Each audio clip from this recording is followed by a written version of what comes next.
Welcome to my new video. I'm here with my friend John from Tokyo, and today we have a special topic. As some of you know, I'm really big into wrist locks, and Kote Gaeshi is one of my favorite wrist locks from, I couldn't say it, but from Aikido. And so today I'm here with Rob, who has pretty great insights on the internal mechanics, and so he will explain today how to make a Kote Gaeshi work with the internal mechanics of the body. So stay with us. So, Rob, like I said, I love the Kote Gaeshi. Give me your insight on it. What's the way to make this stuff work? Okay, so let's kind of break it down. Essentially, what we're trying to do is we're trying to break somebody's balance, but we're trying to do it without sending information to the other person. So what does that mean?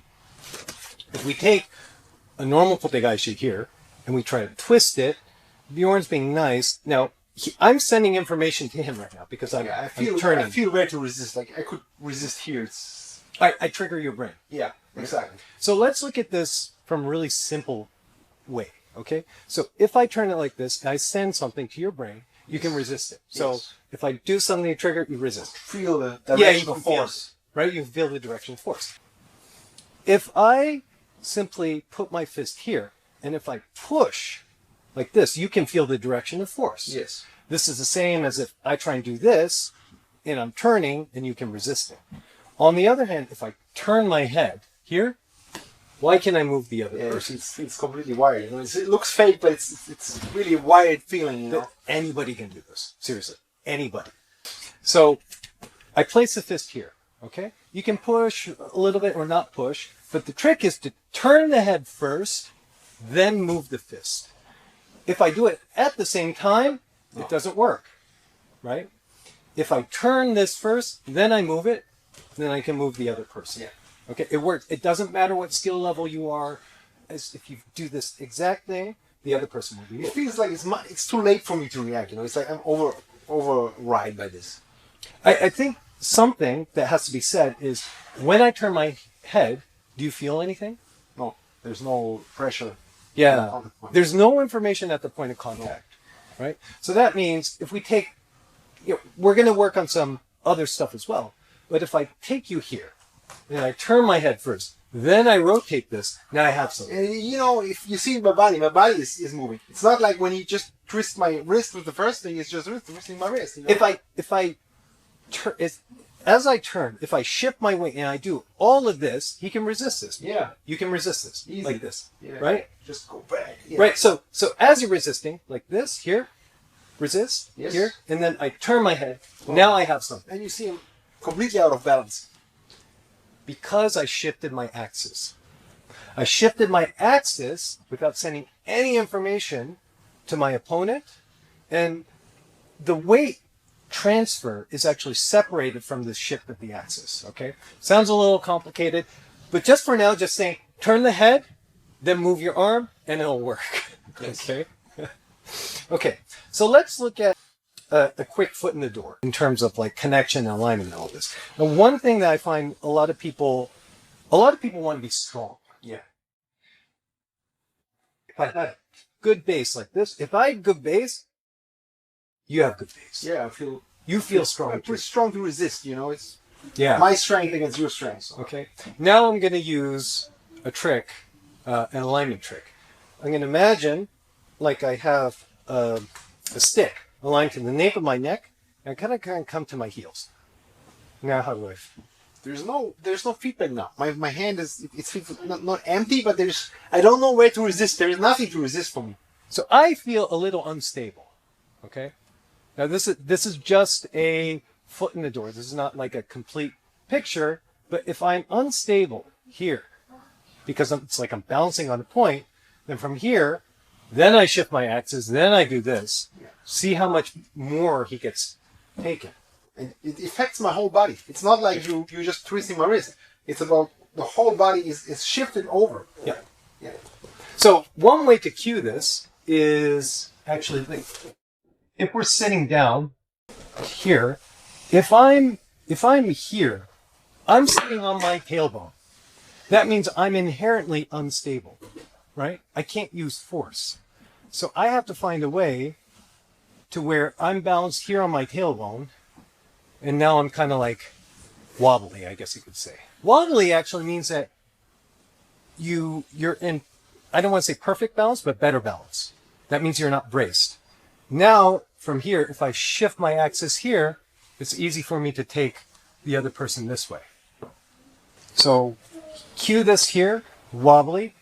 That puts your tailbone in an upright position. Here, precarious, shift, turn, then move the person. No feedback. Yeah, no feedback. Okay. Try that the next time that you're doing Kote Gaeshi. Now, I know technically Kote Gaeshi is you're turning, etc., etc. You're doing other things here. Okay. Forget about that. Just figure out here you have to move your axis beyond the person here. Now you have the, what do you call it, like the free range to basically move through your technique. Okay? You want to try it with me? Instead of just going here, I'm more... Yeah. Yes. And see how the kuzushi happens. I collapse. Usually when I do this, and I go for it, I'm not going here. Usually I go, I'm out here. Yeah. So I'm here, but the way, Yeah. So now suddenly the force comes on much quicker than your brain realizes. And that's the important part. You never want to give away the information that you're doing. Another version that you can do. This is a little bit harder. We're going to cue this. So I'm just going to come down here. And Bjorn's going to push in. This might be a little bit harder. I do this usually at my seminars. Bjorn, if you push into me, here, can you feel how this is my back? Yeah, shoulders and upper Yeah. back. And it's hard for me to move you. On the other hand, if I put my palm here, like this, and as you push me, I don't feel the shoulders anymore. I feel maybe some, but not much. it's a little bit buoyant. Now, some of you might say, because I'm pushing my palms underneath, oh, this is a vector thing. Okay? It's not wrong, but I can also do the same like this. Yeah. So as Bjorn pushes in, it's not the vector so much as I'm bringing the load down my front all the way down into this arch. Another way that we can look at it is the Bjorn gently pulls me here. This is my back. Yeah. But then I use a little bit of tension to hook him, but then I try to decrease the pressure here by pulling my chin forwards. That's going to drop my scaps into my chest, into my stomach. How does the pressure feel now? It releases. It goes less and less. Mm-hmm. So now I feel your hand, your forearm, but I don't feel your back anymore. Right. So you feel this. Yeah. But I'm starting to feel your weight basically in my stomach. Uh-huh. And then as you pull me, pull. Here. Notice how my butt stays down. Yeah. Down. I don't feel I get your base. Now what I do is here, I keep the weight here in the inside arch of my leg, and then I sit back, and I use his pull, and I accept his pull into me. I don't want to keep him out. I want to let that force in and stretch me out. So he pulls. There we go. So now it's like I can feel his mass in my butt here, and I can actually turn my head this way here to move it. No, there's, like I said, there's no feedback. I don't know where the strength is coming from. So Yeah. it feels very violent. So what does this tell us? This is not, what do you call it, a hard and fast rule. But generally speaking, when we push, our back is used to push. Our front is used more for pulling, but we can kind of jury-rig this to do something really interesting where if I use my front to take up this load here, it dissipates this load to him. We can't really measure it, but proprioceptively, what he feels, what do you feel? Less the tension. Yeah. Less pressure on the hands. Right? So some of the cues that I use is forehead back, chin back slightly.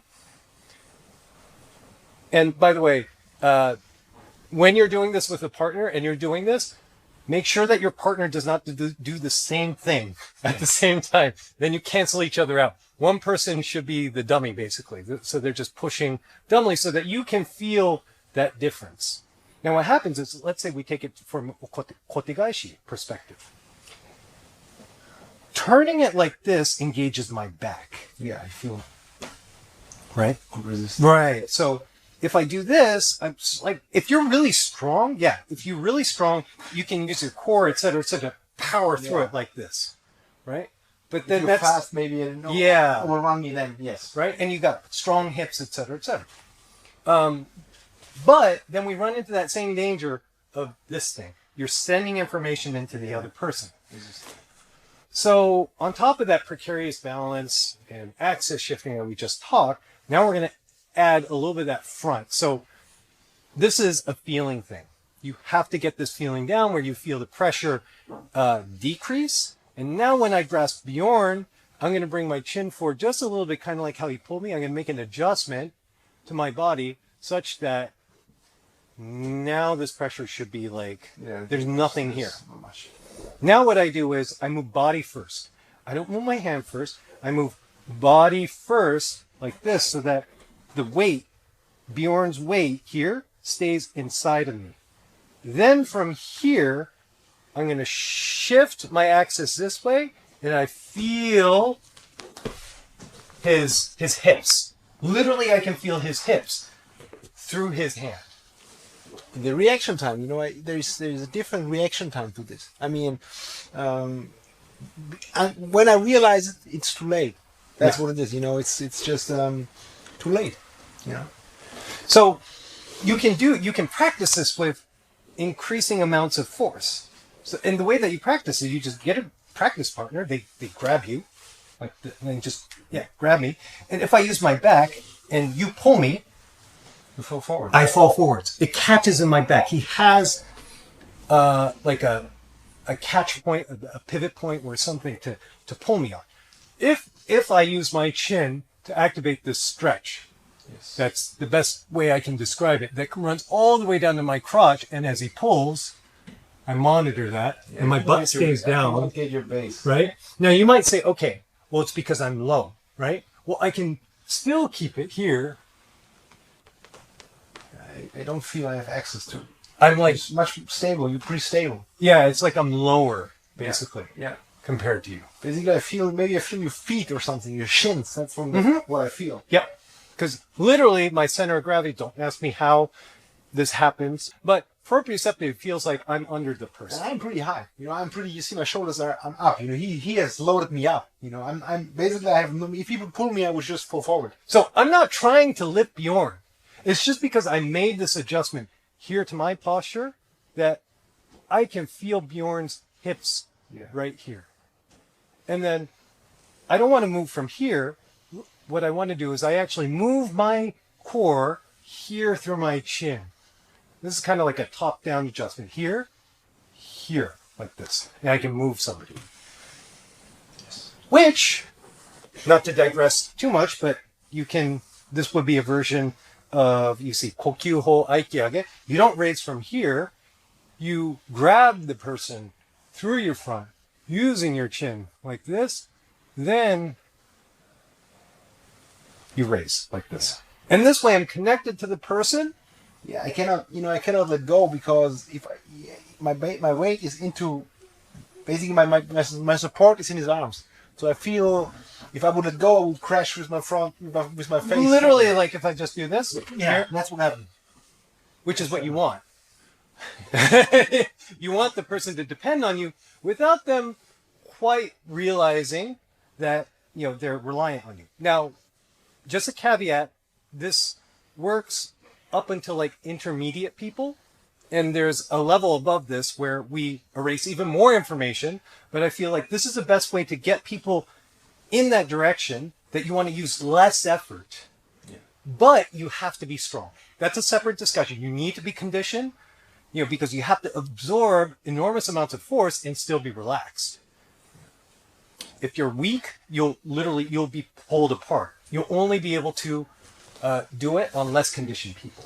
And I feel it's very subtle. It's like you couldn't see it on camera, but that's the way it feels. It's like once you feel it, it's already too late.